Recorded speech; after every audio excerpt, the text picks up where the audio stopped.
Alright, hey there folks.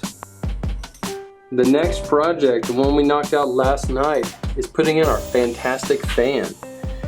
The process for this was pretty much measuring the space that we had between the beams and then cutting the wood accordingly, finding out what the center was, and then making it fit across. And of course you can kind of judge it off of the actual fan itself to get your spacing. We wanted to give ourselves a little bit of wiggle room just in case the fitment was tight. So after getting the frame put up there, we drew it out, right? Drew it out with a pencil, and then I actually just used a drill to drill a hole and the jigsaw to cut the hole in the aluminum roof. And once it was cut out, the fan dropped right in.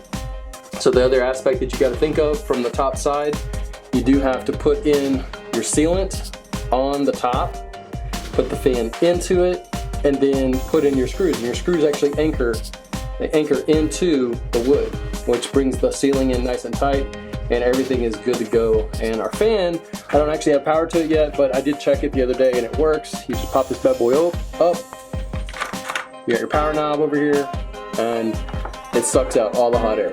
So that project was done. That was a little more involved. I was a little anxious about cutting a big old hole in the roof, but we got it done and it works, so I'm pretty stoked about that.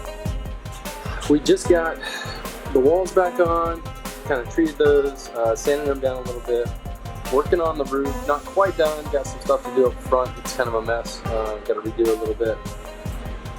Everything else is pretty well finished. We're getting ready to sand and paint, and then once everything's sanded and painted, we are going to be ready to go on with doing the trim and finishing the floor and all that good stuff. So it's working out really well. It's a pretty quick update, and there wasn't really a lot else to do. Really just cutting the ceilings. These gaps that we have here are going to be held together with the trim once I get that situated. So one of the first things you're going to notice right away is that the floor looks completely different. Well, we have completely done the floor. I'll start with that. I'll show you the layers that we've kind of gone through here. It's about 2 inches and 5/8 all from the top to the bottom. So quite a bit, but this is the base flooring that came in the trailer. I put 1x2s with foam insulation in between, like the same kind of foam I used on the side. Then a subflooring that's reflectant, and then laminate wood flooring that snaps together. So this is what we're rolling with right now, and then I just need to put edging on this, and it should be good to go. What you'll notice in the trailer is that the walls are obviously painted, and then we started doing our trim. We're doing white trim, 1x2s, and that's really so far the layout. I've got all the powers ran. Obviously the fans are running, like it's great, right? We got the AC going. It's not going at the moment because we're getting ready to do some work in here, but the AC does all right. It's an LG model. It does okay for what it is. If it's like 96 outside, it might get it to about 82, 83 in here. Not really the greatest, but not horrible either. I did buy some insulation, like ducting insulation, to go around the tubing, because the tube is normally just a piece of plastic. And then we sealed it off as best we could to kind of mitigate some of that heat.